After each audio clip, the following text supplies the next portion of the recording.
ಮುಂದಿನ ಭಾಗದಲ್ಲಿ ಸಂಯುಕ್ತ ತಾನು ಓದಿದ್ದೀನಿ, ಕೆಲಸದಲ್ಲಿದ್ದೀನಿ, ಸ್ಯಾಲ್ರಿ ಬರುತ್ತೆ ಅಂತ ದುರಂಕಾರ ಮಾಡಿ ಗೀತನಿಗೆ, ಅವಳ ಮಕ್ಕಳಿಗೆ, ಅವಳು ಇರೋ ರೀತಿಗೆ ತುಂಬಾನೇ ಅವಮಾನ ಮಾಡ್ತಾ ಇರ್ತಾಳೆ. ಗೀತನ್ ಗಂಡ ಅರ್ಜುನ್ ಕೂಡ ತನ್ನ ಹೆಂಡತಿ ನೋಡೋದಕ್ಕೆ ಚೆನ್ನಾಗಿಲ್ಲ, ಸುಂದರವಾಗಿಲ್ಲ, ಅದು ಅಲ್ದೇನೆ ಓದು ಬರಹ ಏನು ಸರಿಯಾಗಿ ಬರದೇ ಇದ್ದೋಳು ಅನ್ನೋ ಕಾರಣಕ್ಕೆ ಅವಳನ್ನ, ಅವಳ ಮಕ್ಕಳನ್ನ ತುಂಬಾನೇ ಕಡೆಗಣಿಸ್ತಾ ಇರ್ತಾನೆ. ತಾನು ಒಂದ್ ನಯಾ ಪೈಸೆ ಕೂಡ ಅವಳ ಖರ್ಚಿಗಾಗ್ಲಿ, ಅವಳ ಮಕ್ಳ ಖರ್ಚಿಗಾಗ್ಲಿ ಕೊಡ್ತಾನೆ ಇರೋದಿಲ್ಲ.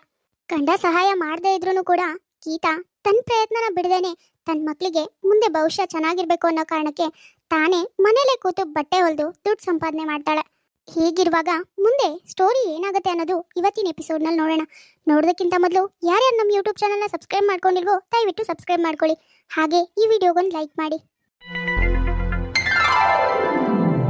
ಸಂಯುಕ್ತ, ಅದೇನ್ ಮಾತು ಅಂತ ಆಡ್ತಿದ್ಯಾ?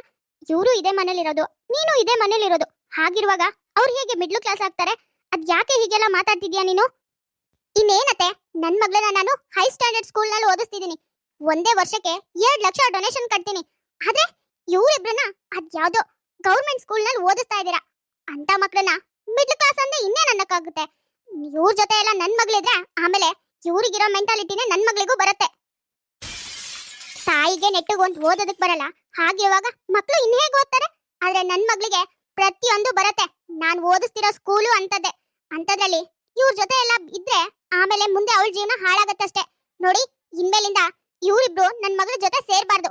ಈ ಮನೇಲೇ ಇದ್ರು ಕೂಡ ದೂರದಲ್ಲೇ ಇರ್ಬೇಕು, ಇಲ್ಲ ಅಂದ್ರೆ ಆಮೇಲೆ ಪರಿಣಾಮ ಚೆನ್ನಾಗಿರೋದಿಲ್ಲ. ಸಾಕ್, ಬಾಯಿ ಮುಚ್ಚು ಸಂಯುಕ್ತ. ನೀನ್ ಹೇಳ್ತಿರೋದು ಇವ್ರ ಹತ್ರ ಇಲ್ದೇ ಇರ್ಬೋದು, ಆದ್ರೆ ಅವಳಿಗೆ ಒಳ್ಳೆ ಬುದ್ಧಿ ಇದೆ ಕಣೆ. ನಯ, ನಾಜುಕು, ಒಳ್ಳೆ ಗುಣ ಎಲ್ಲಾನು ಇದೆ. ನಿನ್ನ ಹತ್ರ ಮಾತ್ರ ಯಾವ್ದೂ ಇಲ್ಲ. ನೋಡಿ ಅತ್ತೆ, ನಿಮ್ ಒಳ್ಳೆ ಗುಣ ಎಲ್ಲ ನಿಮ್ ಸೊಸೆ ಹತ್ರನೇ ಇಟ್ಕೊಳ್ಳೋದಕ್ಕೆ ಹೇಳಿ. ಅದನ್ನ ನನ್ ನನ್ವರ್ಗೂ ತರೋದೇನ್ ಬೇಕಾಗಿಲ್ಲ. ನನ್ನ ಹತ್ರ ದುಡ್ಡಿದೆ, ಅದು ಸಾಕು. ನಿಮ್ಮ ಹತ್ರ ಅದೇನು ಇಲ್ವಲ್ಲ, ಹಾಗಾಗಿ ನಮ್ಮಿಂದ ಸ್ವಲ್ಪ ದೂರನೇ ಇರಿ. ಅಟ್ಲೀಸ್ಟ್ ವಿದ್ಯೆನೂ ಇಲ್ಲ, ಅಟ್ಲೀಸ್ಟ್ ದುಡ್ಡು ಇಲ್ಲ, ಯಾವ್ದು ಇಲ್ಲ. ಬರೀ ಮನೆ ಕೆಲಸ ಮಾಡೋದಕ್ಕೆ ಸರಿ ನಿಮ್ ಸೊಸೆ. ನೋಡು ಸಾಕ್ಷಿ, ಇಂಥವ್ರ ಜೊತೆ ಎಲ್ಲ ಸೇರ್ಬಾರ್ದು. ನಮ್ ಸ್ಟೇಟಸ್ಗೆ ಯಾರ್ ಮ್ಯಾಚ್ ಆಗ್ತಾರೋ ಅವ್ರ ಜೊತೆ ಮಾತ್ರ ಇರ್ಬೇಕು, ಗೊತ್ತಾಯ್ತಾ? ಇನ್ಮೇಲಿಂದ ಇಂಥವ್ರ ಜೊತೆ ಎಲ್ಲ ಸೇರ್ಬೇಡ, ಆಮೇಲೆ ನಿನ್ ವ್ಯಾಲ್ಯೂನು ಕಡಿಮೆ ಆಗುತ್ತೆ. ನೋಡ್ದೇನೆ ಗೀತಾ, ಹೇಗ್ ಬಾಯಿಗೆ ಬಂದಾಗೆಲ್ಲ ಮಾತಾಡೋದು ಅಂತ. ನಾನಷ್ಟು ಸಾರಿ ಹೇಳ್ದೆ ಗೌರ್ಮೆಂಟ್ ಸ್ಕೂಲಿಗೆ ಹಾಕೋದ್ ಬೇಡ, ನನ್ನ ಹತ್ರ ದುಡ್ಡಿದೆ, ಅದೇ ದುಡ್ಡಲ್ಲಿ ಒಳ್ಳೆ ಸ್ಕೂಲಿಗೆ ಸೇರ್ಸೋಣ ಅಂತ. ಆದ್ರೆ ನೀನೆಲ್ಲಿ ನನ್ನ ಮಾತು ಕೇಳ್ತೀಯಾ? ನಿನ್ ಗಂಡಂಗಂತೂ ಮಕ್ಕಳು ಮರಿ ಬಗ್ಗೆ ಯೋಚನೆನೇ ಇಲ್ಲ. ಹೀಗಿರುವಾಗ ನನ್ನ ಮಾತು ನೀನು ಕೇಳಲಿಲ್ಲ. ಇವಾಗ ನೋಡು, ಯಾರ್ಯಾರೋ ಏನೇನೋ ಮಾತಾಡೋ ಹಾಗಾಯ್ತು. ಅಯ್ಯೋ ಅತ್ತೆ, ನೀವ್ಯಾಕೆ ಅವಳ ಮಾತಿಗೆ ಬೇಜಾರು ಮಾಡ್ಕೋತೀರಾ? ಅವಳ ಮಾತೇ ಆಗಲ್ವಾ? ನಿಮ್ಗೇನು ಹೊಸ್ತಾ ಇದು? ಅಷ್ಟಕ್ಕೂ ಗೌರ್ಮೆಂಟ್ ಸ್ಕೂಲಲ್ಲಿ ನನ್ನ ಮಕ್ಕಳು ಓದೋದ್ರಿಂದ ನನ್ಗೆ ಯಾವುದೇ ತೊಂದರೆ ಇಲ್ಲ. ಯಾಕೆ ಅಂದ್ರೆ ಯಾವ ಸ್ಕೂಲಲ್ಲಾದ್ರೂ ಇದನ್ನೇ ತಾನೇ ಹೇಳ್ಕೊಡೋದು. ಅಲ್ಲಿ ಲಕ್ಷ ಲಕ್ಷ ಫೀಸ್ ಕಟ್ತೀವಿ, ಆದ್ರೆ ಗೌರ್ಮೆಂಟ್ ಸ್ಕೂಲಲ್ಲಿ ಏನು ಫೀಸ್ ಕಟ್ಟಲ್ಲ ಅಷ್ಟೇ. ನೋಡಿ ಅತ್ತೆ, ಮಕ್ಕಳು ಎಷ್ಟು ಚೆನ್ನಾಗಿ ಓದ್ತಾರೋ ಅದ್ರ ಮೇಲೆ ಡಿಪೆಂಡ್ ಆಗಿರುತ್ತೆ. ಎಲ್ಲಿ ಓದಿದ್ರು ಮಕ್ಕಳು ಓದ್ಬೇಕಲ್ವಾ? ಮಕ್ಕಳು ಓದ್ತಾರಲ್ಲ, ಅಷ್ಟು ಸಾಕು ನನಗೆ. ಅಮ್ಮ, ಯಾಕಮ್ಮ ಚಿಕ್ಕಿ ಅಷ್ಟೆಲ್ಲ ಮಾತಾಡ್ಬಿಟ್ಟು ಹೋದ್ರು? ನಾವು ಮಿಡ್ಲ್ ಕ್ಲಾಸ್ ಅಂತೆ. ಯಾಕಮ್ಮ ಹಾಗೆಲ್ಲ ಹೇಳಿದ್ರು? ನೀನು ಓದಿಲ್ವಂತೆ, ನೀನು ದಡ್ಡಿ ಅಂತೆ, ಏನೇನೋ ಹೇಳ್ಬಿಟ್ಟು ಹೋದ್ರು. ಅದು ಅಲ್ದೇನೆ ಸಾಕ್ಷಿ ನಮ್ಮ ಜೊತೆ ಆಟನೇ ಆಡಬಾರ್ದು ಅಂತ ಹೇಳಿದ್ರು. ನೋಡು ಪ್ರಣಮ್, ಹಾಗೆಲ್ಲ ಏನೂ ಇಲ್ಲ. ನಿನ್ ಚಿಕ್ಕಿ ಸುಮ್ಮನೆ ಮಾತಾಡಿದಾಳಷ್ಟೇ. ನೋಡು, ನೀವಿಬ್ರು ಅಣ್ಣ ತಂಗಿ ತುಂಬಾ ಚೆನ್ನಾಗಿ ಓದ್ಬೇಕು. ಚಿಕ್ಕಿಗೆ ನೀವೇ ಹೇಳ್ಬೇಕು ನಾವೆಷ್ಟು ಚೆನ್ನಾಗಿ ಓದಿದೀವಿ ನೋಡು ಅಂತ. ಆಮೇಲೆ ಚಿಕ್ಕಿನೇ ಬಂದು ನಿಮ್ಮಿಬ್ರಿಗೆ ಸಭಾಷ್ ಅನ್ಬೇಕು. ಆದ್ರೂ ಅಮ್ಮ, ನೀನ್ ಯಾಕಮ್ಮ ಓದಿಲ್ಲ ಅವಾಗ? ಅದೇನಿಲ್ಲ ಪ್ರಣ್ಯ, ನಾವು ಚಿಕ್ಕವರಿರುವಾಗ ಅಪ್ಪ ಅಮ್ಮಂಗೆ ಅಷ್ಟೆಲ್ಲ ದುಡ್ಡಿರ್ಲಿಲ್ಲ ನೋಡು. ತುಂಬಾ ಕಷ್ಟ ಅಲ್ವಾ ಅವಾಗ? ಹಾಗಾಗಿ ನಾನು ಓದೋದಕ್ಕಾಗಿಲ್ಲ. ನನ್ನ ತಲೆಗೂ ಏನೂ ಹತ್ತಾ ಇರಲಿಲ್ಲ. ಅದಕ್ಕೆ ನಾನು ಓದದೇ ಇದ್ದರೂ ಪರವಾಗಿಲ್ಲ, ನೀವಿಬ್ರು ತುಂಬಾ ಚೆನ್ನಾಗಿ ಓದಬೇಕು, ಆಯ್ತಾ? ನಾನು ಹೇಳ್ಕೊಟ್ಟಿದ್ದನ್ನೆಲ್ಲ ಸರಿಯಾಗಿ ಕಲಿಬೇಕು. ಸ್ಕೂಲಲ್ಲೂ ಅಷ್ಟೇ, ಏನು ಹೇಳ್ಕೊಡ್ತಾರೋ ಅದನ್ನೆಲ್ಲ ಕಲಿಬೇಕು. ಆದ್ರೂ ಅಮ್ಮ, ಚಿಕ್ಕಿ ಸರಿ ಇಲ್ಲ, ಬಾಯಿಗೆ ಬಂದಾಗೆಲ್ಲ ಮಾತಾಡ್ತಾಳೆ. ನೋಡ್ಕಂದ, ಹಾಗೆಲ್ಲ ಮಾಡಬಾರ್ದು, ಹಾಗೆಲ್ಲ ಮಾತು ಆಡಬಾರ್ದು. ನೋಡು, ಅಪ್ಪ ಅಮ್ಮಂಗೆ ಮರ್ಯಾದೆ ಕೊಡಬೇಕು, ಹಾಗೆ ಬೇರೆಯವರಿಗೂ ಮರ್ಯಾದೆ ಕೊಡಬೇಕು. ಯಾವತ್ತೂ ಅವ್ರ ತಲೆ ತಗ್ಸೋ ಕೆಲಸ ಮಾಡಬಾರ್ದು. ನಮ್ಮಿಂದ ಒಳ್ಳೇದು ಮಾಡೋದಕ್ಕಾಗದಿದ್ರು ಪರವಾಗಿಲ್ಲ, ಕೆಟ್ಟದನ್ನ ಮಾತ್ರ ಮಾಡಲೇಬಾರ್ದು, ಆಯ್ತಾ? ನನ್ನ ಮಕ್ಕಳು ಜಾಣ ಅಲ್ವಾ? ಯಾವಾಗಲೂ ನನ್ನ ಮಾತು ಕೇಳ್ತೀರಾ ತಾನೆ? ನಾನು ಏನು ಒಳ್ಳೇದು ಹೇಳ್ತೀನೋ ಅದೆಲ್ಲ ನಿಮ್ಮ ಜೀವನದಲ್ಲೂ ಒಳ್ಳೇದಾಗಲಿ ಅಂತ. ಹಾಗಾಗಿ ನಾನು ಹೇಳಿದ್ದನ್ನೆಲ್ಲ ಚಾಚು ಚಪ್ಪದೆ ಕೇಳಬೇಕಾಯ್ತಾ? ಗೀತಾ ತಾನು ಓದದೇ ಇದ್ರೂ ಪರವಾಗಿಲ್ಲ, ತನ್ನ ಮಕ್ಕಳು ಓದಬೇಕು, ಚೆನ್ನಾಗಿ ಬೆಳಿಬೇಕು ಅಂತ ಅವಳ ಮನಸ್ಸಲ್ಲಿರತ್ತೆ. ಅದು ಅಲ್ದೇನೆ ತನಗೇನು ಒಳ್ಳೆ ಬುದ್ಧಿ ಇದೆಯೋ ಅದೇ ಬುದ್ಧಿ ತನ್ನ ಮಕ್ಕಳಿಗೂ ಬರಬೇಕು. ತನ್ನ ಮಕ್ಕಳಿಂದ ಇನ್ನೊಬ್ರಿಗೆ ಯಾರಿಗೂ ಮನಸ್ಸಿಗೆ ನೋವಾಗಬಾರ್ದು ಅನ್ನೋ ಹಾಗೆ ಎಲ್ಲಾನು ತಿಳಿ ಹೇಳಿ ಹೇಳಿ ಬೆಳೆಸಿರ್ತಾಳೆ. ಹೀಗೆ ಕೆಲವು ವರ್ಷಗಳು ಕಳೆಯುತ್ತೆ. ಮಮ್ಮ, ನಾನು ಪಾರ್ಟಿ ಮಾಡೋದಕ್ಕೆ ಹೋಗ್ಬೇಕು. ಎಲ್ರು ಸೇರಿ ಪಾರ್ಟಿ ಅರೇಂಜ್ ಮಾಡಿದೀವಿ. ನನಗೆ 10,000 ಬೇಕು, ಕೊಡು. ಬೇಬಿ, ನಾನು ಕೊಡೋದೇನು ಅಲ್ಲೇ ಇರುತ್ತೆ ತಾನೆ, ನೀನ್ ತಕ್ಕೋ ಹೋಗು. ನನಗಷ್ಟೆಲ್ಲ ಪುರ್ಸೋತಿಲ್ಲ, ನನಗೆ ತುಂಬಾ ಬಿಸಿ ಇದ್ದೀನಿ.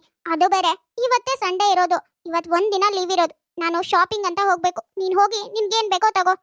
ಏನು 10,000ನ? ಸಂಯುಕ್ತ, ನಿನ್ ಮಗಳು ಪಾರ್ಟಿ ಪಬ್ ಅಂತ ತಿರುಗೋದೇ ಆಯ್ತು ನೋಡು. ಒಂದ್ ಸ್ವಲ್ಪ ಒಳ್ಳೆ ಬುದ್ಧಿ ಕಳ್ಸು. ಸ್ವಲ್ಪ ಹೇಳು ಅವಳಿಗೆ, ಹೀಗೆಲ್ಲ ಮಾಡಬಾರ್ದು, ಒಳ್ಳೇದಲ್ಲ ಅಂತ. ಗ್ರಾನಿ, ಏನ್ ನೀವು ನನ್ನಮ್ಮನ ದುಡ್ಡು ನಾನ್ ಖರ್ಚು ಮಾಡಿದ್ರೆ ನಿಮ್ಗೇನ್ ಕಷ್ಟ? ಯಾಕೆ ಹೀಗೆಲ್ಲ ಹೇಳ್ತಿದ್ದೀರಾ? ನನ್ಗಷ್ಟು ಸ್ವತಂತ್ರ ಇಲ್ವಾ? ನನ್ನಮ್ಮನ ದುಡ್ಡು ನನ್ನಿಷ್ಟ. ನೀವು ನಿಮ್ ಪಾಡಿಗೆ ಸ್ವಲ್ಪ ಸುಮ್ಮನೆ ಇರಿ.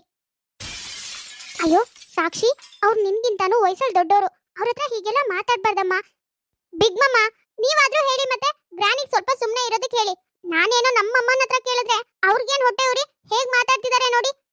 ಛೇ ಮಮ್ಮ, ನನಗ್ ಪಾರ್ಟಿ ಮಾಡೋ ಮೂಡೆಲ್ಲ ಹೋಯ್ತು. ನನಗ್ ಮೂಡ್ ಬಂದಾಗ ನಾನೇ ದುಡ್ಡು ತಗೊಂಡ್ ಹೋಗ್ತೀನಿ. ಸರಿ ಬಿಡು. ಏನತ್ತೆ, ಇವಾಗ ಸಮಾಧಾನ ಆಯ್ತಾ? ನನ್ ಮಗಳು ಸಿಟ್ ಮಾಡ್ಕೊಂಡು ಹೋದ್ಲು. ಅಲ್ಲ, ನನ್ ದುಡ್ಡು ನನ್ಗಿಷ್ಟ ಬಂದಷ್ಟು ಕೊಡ್ತೀನಿ. ನೀವೇನು ಮಧ್ಯದಲ್ಲಿ ಕಡ್ಡಿ ಅಲ್ಲಾಡ್ಸೋದು? ನಿಮ್ ಪಾಡಿಗೆ ನಿಮ್ಗೆ ಇರೋದಕ್ಕಾಗಲ್ವಾ? ಯಾಕೆ ಸಂಯುಕ್ತ ಹೀಗೆಲ್ಲ ಮಾತಾಡ್ತಿದ್ಯಾ? ನಾನು ಹೇಳಿದ್ರಲ್ಲಿ ಏನೇ ತಪ್ಪಿದೆ? ಮಗಳು ಅಂದ್ಮೇಲೆ ಮಗಳಿಗೆ ಸ್ವಲ್ಪ ಬುದ್ಧಿ ಹೇಳ್ಬೇಕು. ಒಳ್ಳೇದು ಕೆಟ್ಟದ್ದು ತಿಳಿಸಿ ಹೇಳ್ಬೇಕು. ನೀನ್ ಅಕ್ಕ ನೋಡಿ ಕಲ್ತ್ಕೋ. ಅವಳಿಬ್ರು ಮಕ್ಳಿಗೆ ಎಷ್ಟ್ ಚೆನ್ನಾಗಿ ಸಂಸ್ಕಾರ ಎಲ್ಲ ಹೇಳ್ಕೊಟ್ಟಿದ್ದಾಳೆ ಅಂತ. ಯಾರ ಹತ್ರ ಹೇಗ್ ಮಾತಾಡ್ಬೇಕು, ಎಲ್ಲಿ ಹೇಗಿರ್ಬೇಕು, ಎಷ್ಟ್ ದುಡ್ಡು ಖರ್ಚು ಮಾಡ್ಬೇಕು ಎಲ್ಲಾನು ಅವ್ರಿಗೆ ಗೊತ್ತು. ಅವರಿಂದ ತಿಳ್ಕೊಳ್ಳೋದಕ್ಕೆ ಹೇಳು. ಹೌದೌದತೆ, ಎಲ್ಲ ನಿಮ್ ಮೊಮ್ಮಕ್ಳು ನೋಡಿನೇ ಕಲಿಬೇಕು. ಅದೇನೋ ಹೇಳಿದ್ರಲ್ಲ, ದುಡ್ಡು ಖರ್ಚು ಮಾಡೋದನ್ನ ನನ್ ಮೊಮ್ಮಕ್ಳು ನೋಡಿ ಕಲಿ ಅಂತ. ಅಷ್ಟಕ್ಕೂ ಖರ್ಚು ಮಾಡೋದಕ್ಕೆ ಎಲ್ಲಿದೆ ಬೇಕಲ್ಲ ದುಡ್ಡು. ಇರೋ 3 ಕಾಸನ್ನು ಖರ್ಚು ಮಾಡ್ಕೊಂಡ್ರೆ ನಾಳೆ ದಿನಕ್ಕೆ ಏನ್ ಭಿಕ್ಷೆ ಬೇಡ್ತಾರಾ? ನನ್ ಮಗ್ಳಿಗೆ ಅಂತ ಗತಿ ಇನ್ನ ಬಂದಿಲ್ಲ. ನಾನು ದುಡಿತಾ ಇದ್ದೀನಿ, ಲಕ್ಷ ಲಕ್ಷ ಸ್ಯಾಲ್ರಿ ತಗೋತೀನಿ. ಅದ್ರಲ್ಲಿ ಖರ್ಚು ಮಾಡ್ತಾಳೆ, ಅದು ಅವಳಿಷ್ಟ. ಕೊಡೋಳು ನನ್ನ ಇಷ್ಟ. ನೋಡಿ, ಇನ್ಮೇಲಿಂದ ನನ್ ಮಗಳು ಸದ್ಯಕ್ಕೆ ಬರ್ಬೇಡಿ. ಅವಳಿಷ್ಟ ಬಂದಂಗೆ ಬದುಕೋದಕ್ ಬಿಡಿ. ನೋಡಿದ್ಯಾ ಗೀತಾ, ಎಷ್ಟು ದುರಂಕಾರದ ಮಾತಾಡ್ತಿದ್ದಾಳೆ. ಇರೋ ಒಬ್ಳು ಮಗಳಿಗೆ ನೆಟ್ಟಗ್ ಬುದ್ಧಿ ಹೇಳೋದಕ್ಕಾಗಿಲ್ಲ. ಹಿರಿಯರು ಕಿರಿಯರು ಅನ್ನೋದು ಏನೂ ಇಲ್ಲ. ಬಾಯಿಗೆ ಬಂದಾಗೆ ಮಾತಾಡ್ತಾಳೆ ಅವಳು ಅಷ್ಟೇ. ಏನಾದ್ರೂ ಹೇಳ್ಕೊಟ್ರೆ ತಾನೇ. ನೀನ್ ನೋಡು, ನಿನ್ ಮಕ್ಳಿಗೆ ಎಷ್ಟ್ ಚೆನ್ನಾಗಿ ಬುದ್ಧಿ ಹೇಳ್ಕೊಟ್ಟಿದ್ಯಾ. ಅವಕ್ಕೆ ಹಿರಿಯರು ಕಿರಿಯರು ಅದ್ ಎಷ್ಟು ಗೌರವ ಮರ್ಯಾದೆ ಎಲ್ಲಾನು ನಿನ್ನಿಂದಾನೇ ಬಂದಿದೆ ಕಣೆ. ಅಯ್ಯೋ ಅತ್ತೆ, ಹೋಗ್ಲಿ ಬಿಡಿ. ಅವಳೇನೋ ಚಿಕ್ಕವಳು, ಅವಳಿಗೇನು ಗೊತ್ತಾಗಲ್ಲ. ಹೋಗ್ತಾ ಹೋಗ್ತಾ ತಪ್ಪು ಯಾವ್ದು ಸರಿ ಯಾವ್ದು ಅಂತ ಅವಳಿಗೆ ಅರ್ಥ ಆಗತ್ತೆ. ನೀವೇನು ಟೆನ್ಷನ್ ತಗೋಬೇಡಿ. ಸಂಯುಕ್ತ ತನ್ನ ಮಗಳು ಸಾಕ್ಷಿಗೆ ಯಾವಾಗ್ಲೂ ಕೆಟ್ಟ ಬುದ್ಧಿನೇ ಕಲ್ಸಿರ್ತಾಳೆ. ಅವಳಿಗೆ ಯಾರ ಜೊತೆ ಹೇಗ್ ಮಾತಾಡ್ಬೇಕು, ಯಾರಿಗೆ ಗೌರವ ಕೊಡ್ಬೇಕು, ಎಷ್ಟು ಖರ್ಚು ಮಾಡ್ಬೇಕು, ಇದು ಯಾವ್ದ್ರ ಅರಿವು ಇರಲ್ಲ. ಯಾಕೆ ಅಂದ್ರೆ ಸಂಯುಕ್ತ ಕೂಡ ಅದೇ ರೀತಿ ಬೆಳೆದು ಬಂದೋಳು. ತನಗೇನ್ ಬೇಕೋ ಅದನ್ನೇ ಮಾಡ್ದೋಳು, ಯಾರಿಗೂ ಗೌರವ ಕೊಟ್ಟೋಳು ಅಲ್ಲ. ಹಾಗಾಗಿ ಮಗಳು ಕೂಡ ಅದನ್ನೇ ನೋಡಿ ಕಲಿತಾಳೆ. ಸಂದೀಪ್ ಕೂಡ ತನ್ನ ಮಗಳ ಬಗ್ಗೆ ಯಾವುದೇ ಕೇರು ತಗೊಳ್ಳೋದಿಲ್ಲ. ಅವರಿಬ್ರು ಗಂಡ ಹೆಂಡತಿಗೆ ಹೇಗೂ ದುಡ್ಡಿದೆ, ದುಡ್ಡು ಕೊಟ್ರೆ ಮಗಳಿಗೆ ಏನ್ ಬೇಕೋ ಎಲ್ಲಾನು ತಗೋತಾಳೆ ಅನ್ನೋ ಮನೋಭಾವನೆ. ಹಾಗಾಗಿ ಮಗಳ ಬಗ್ಗೆ ಅಷ್ಟಾಗಿ ಏನು ಕೇರ್ ಮಾಡ್ತಾ ಇರಲ್ಲ. ಅವಳು ಕೂಡ ತನಗಿಷ್ಟ ಬಂದಾಗ ಬದುಕ್ತಾ ಇರ್ತಾಳೆ. ನೋಡ್ರಿ, ನೀವ್ ಹೀಗೆ ಎಷ್ಟೊತ್ತಿಗೂ ನನ್ ಮೇಲೆ ಕೋಪ ಮಾಡ್ಕೊಂಡಿದ್ರೆ ಮಕ್ಳಿಬ್ರಿಗೂ ಗೊತ್ತಾಗ್ತಿದೆ. ಒಂದ್ ಸ್ವಲ್ಪ ಯೋಚನೆ ಮಾಡಿ. ಓಹೋ, ಮಕ್ಳಿಗೆ ಗೊತ್ತಾದ್ರೆ ನಾನೇನ್ ಹೆದ್ರು ಬಿಡ್ತೀನಾ? ಅವ್ರೇನ್ ಮೇಲಿಂದ ಇಳಿದ್ ಬಂದವ್ರ? ನಿನ್ ಹೊಟ್ಟೆಲೆ ಹುಟ್ಟೋರ್ ತಾನೆ. ನಿನ್ನನ್ ಕಂಡ್ರೇನೆ ಅಸಹ್ಯ ಪಡೋನು ಅವ್ರನ್ನ ಹಚ್ಕೋತೀನಾ? ನೋಡ್ರಿ, ನೀವು ನನ್ ಮೇಲೆ ಎಷ್ಟಾದ್ರೂ ಕೋಪ ಮಾಡ್ಕೊಳ್ಳಿ, ಆದ್ರೆ ಮಕ್ಳೆದ್ರಿಗೆ ನನ್ ಮೇಲೆ ಕೋಪ ಮಾಡ್ಕೊಂಡಿರ್ಬೇಡಿ. ಸ್ವಲ್ಪ ಚೆನ್ನಾಗಿರೋ ತರಾನೇ ಇರಿ. ಯಾಕೆ ಅಂದ್ರೆ ಮಕ್ಳು ನಮ್ಮನ್ನ ನೋಡೇ ಕಲಿಯೋದು. ನಾವೇನ್ ಮಾಡ್ತೀವೋ ಮುಂದೆ ಅವರು ಅದನ್ನೇ ಮಾಡ್ತಾರೆ. ನಾವಿಬ್ರು ಹೀಗೆ ಕಿತ್ತಾಡಿದ್ರೆ ಮಕ್ಳು ಮದ್ವೆ ಆದ್ಮೇಲೆ ಅವ್ರ ಪಾರ್ಟ್ನರ್ ಜೊತೆನೂ ಹೀಗೆ ಕಿತ್ತಾಡ್ತಾರೆ. ಅದಕ್ಕೆ ಹೇಳ್ತಾ ಇರೋದು, ದಯವಿಟ್ಟು ಇದೊಂದ್ ಮಾತನ್ನ ನಡ್ಸ್ಕೊಡಿ. ನೋಡೆ, ನೀನ್ ಹೇಳ್ದೆ ಅಂತ ನಾನ್ ಅವ್ರನ್ನ ಮಕ್ಳು ಅಂತ ಮಕ್ಳು ಮೇಲೆ ಪ್ರೀತಿ ತೋರ್ಸೋದಕ್ ಆಗಲ್ಲ. ನನ್ಗೆ ನಿನ್ ಕಂಡ್ರು ನಿನ್ ಮಕ್ಳು ಕಂಡ್ರು ಆಗಲ್ಲ ಅನ್ನೋದು ನಿನಗ್ ತುಂಬಾ ಚೆನ್ನಾಗಿ ಗೊತ್ತು. ಹಾಗಿರುವಾಗ ನಾನಂತೂ ಬದ್ಲಾಗಲ್ಲ. ಅಷ್ಟೆಲ್ಲ ಅನ್ಸಿದ್ರೆ ನೀನೇ ಈ ಮನೆ ಬಿಟ್ಟು ನಿನ್ ಮಕ್ಳನ್ನ ಕರ್ಕೊಂಡು ಹೋಗ್ತಾ ಇರು. ನಿನ್ಗಿಷ್ಟ ಬಂದಲ್ಲಿ ಬದುಕು, ನನಗಾದ್ರೂ ಇಲ್ಲಿ ನೆಮ್ಮದಿ ಸಿಗತ್ತೆ. ಅದು ಮಕ್ಳ, ನಿಮ್ಮಪ್ಪ ನಾನು ಏನೋ ಮಾತಾಡ್ತಾ ಇದ್ವಿ ಅಷ್ಟೇ. ನೀವ್ಯಾಕೆ ಬೇಜಾರು ಮಾಡ್ಕೊಂಡಿದ್ರಾ?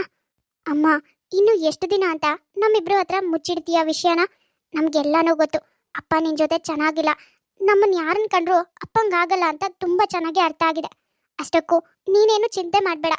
ಅಯ್ಯೋ, ಅಪ್ಪನ ಜೊತೆ ಚೂರ್ ಜಗಳ ಮಾಡ್ಕೊಂಡ್ರೆ ನಾವಿಬ್ರು ಎಲ್ಲಿ ನಿನ್ ಹಾಗೇನೆ ತಯಾರಾಗ್ತೀವಿ ಅಂತ ಅನ್ಕೋಬೇಡ. ನೀನೇ ಹೇಳ್ಕೊಟ್ಟಿದ್ಯಲ್ಲಮ್ಮ, ಒಳ್ಳೇದನ್ನ ಮಾತ್ರ ಕಲಿಬೇಕು, ಕೆಟ್ಟದನ್ನ ಕಲಿಬಾರ್ದು ಅಂತ. ಅಪ್ಪ ಮಾಡ್ತಿರೋದು ತಪ್ಪು ಅಂತ ನಮಗಿಬ್ರಿಗೂ ಅರ್ಥ ಆಗಿದೆ. ಹಾಗಾಗಿ ನೀನೇನು ಒಳ್ಳೇದು ಹೇಳ್ತೀಯೋ ಅದನ್ನೇ ಕಲಿತೀವಿ. ಗೀತನಿಗೆ ತನ್ನ ಗಂಡ ಮತ್ತೆ ತನ್ನ ಮಧ್ಯೆ ನಡೀತಾ ಇರೋ ಮನಸ್ತಾಪ ಮಕ್ಳಿಗೆ ತಿಳಿಬಾರ್ದು. ಅದು ತಿಳಿದ್ರೆ ಮುಂದೆ ಫ್ಯೂಚರಲ್ಲಿ ಮಕ್ಕಳು ಕೂಡ ಅದನ್ನೇ ಅಳವಡಿಸ್ಕೋತಾರೆ ಅನ್ನೋ ಭಯ. ಎಲ್ಲ ತಂದೆ ತಾಯಿಗೂ ಇದೇ ಭಯ ಇರುತ್ತೆ. ಯಾಕೆ ಅಂದ್ರೆ ಮಕ್ಕಳು ತಂದೆ ತಾಯಿ ಏನ್ ಮಾಡ್ತಾರೋ ಅದನ್ನೆಲ್ಲ ನೋಡಿನೇ ಕಲ್ತಿರ್ತಾರೆ. ಹಾಗಾಗಿ ಅದೇ ಭಯ ಗೀತನಿಗೂ ಇರುತ್ತೆ. ಆದ್ರೆ ಗೀತಾ ಮೊದ್ಲಿಂದನೂ ತನ್ನ ಮಕ್ಳಿಗೆ ಒಳ್ಳೆ ಗುಣಗಳನ್ನೇ ಕಲಿಸ್ತಾ ಬಂದಿರ್ತಾಳೆ. ಹಾಗಾಗಿ ಪ್ರಣಮ್ ಮತ್ತೆ ಪ್ರಣಯ ಇಬ್ರು ತಾಯಿ ಎಷ್ಟು ಒಳ್ಳೆಯವಳೋ ಅಷ್ಟೇ ಒಳ್ಳೆಯವರಾಗಿರ್ತಾರೆ. ಮುಂದೆ ಸ್ಟೋರಿ ಏನಾಗುತ್ತೆ, ಈಗ ಹಾದಿ ತಪ್ಪಿರೋ ಸಾಕ್ಷಿ ಜೀವನ ಏನಾಗುತ್ತೆ ಅನ್ನೋದನ್ನೆಲ್ಲ ನೆಕ್ಸ್ಟ್ ಎಪಿಸೋಡ್ನಲ್ಲಿ ನೋಡೋಣ. ನೋಡಿದ್ರಲ್ಲ ವೀಕ್ಷಕರೇ, ಇವತ್ತಿನ ಈ ನಮ್ಮ ವಿಡಿಯೋ ನಿಮ್ಗೆ ಇಷ್ಟ ಆಗಿದ್ರೆ ಪ್ಲೀಸ್ ನಮ್ಮ ಯೂಟ್ಯೂಬ್ ಚಾನಲ್ನ ಸಬ್ಸ್ಕ್ರೈಬ್ ಮಾಡ್ಕೊಳ್ಳಿ, ಲೈಕ್ ಮಾಡಿ, ಶೇರ್ ಮಾಡಿ, ಹಾಗೆ ಕಮೆಂಟ್ ಮಾಡಿ. ತುಂಬಾ ಜನ ಹಾಗೆ ವಿಡಿಯೋಸ್ ನೋಡ್ತಾ ಇದ್ದೀರಾ. ಯಾರ್ಯಾರು ಹಾಗೆ ವಿಡಿಯೋಸ್ ನೋಡ್ತಾ ಇದ್ರು ದಯವಿಟ್ಟು ಸಬ್ಸ್ಕ್ರೈಬ್ ಮಾಡ್ಕೊಳ್ಳಿ.